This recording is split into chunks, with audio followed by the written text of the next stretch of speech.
अस्सलाम वालेकुम viewers, welcome to my channel Saini secret recipes. आज जो मैं रेसिपी बनाऊंगी वो है गुड़ वाली चाय।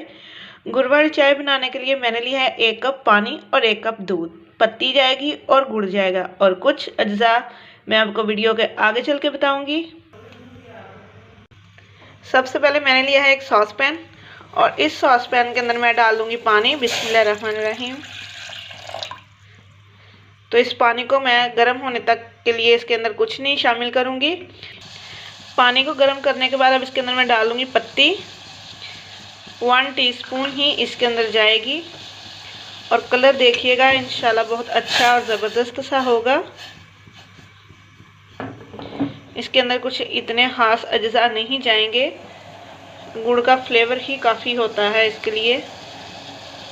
अब इसको थोड़ा सा बॉयल आने तक मैं छोड़ दूंगी। जब ये पकना शुरू हो जाए तो इसके अंदर डाल दूंगी नमक, 2 चुटकी। नमक के साथ भी इसका फ्लेवर टेस्ट बहुत अच्छा आ जाता है। अब ये तो पक गया हमारा अच्छा खासा, तो अब इसके अंदर दूध शामिल करेंगे। बिस्मिल्लाहिर्रहमानिर्रहीम। इतनी ज़्यादा पत्ती की ज़रूरत नहीं होती, बस थोड़ा सा ट्रिक यूज़ कर लिया जाए तो। दूध को शामिल करने के बाद मैं इसके अंदर डाल दूंगी गुड़। 3 से 4 टेबलस्पून है ये। आप भी चेक कर सकते हैं गुड़ को।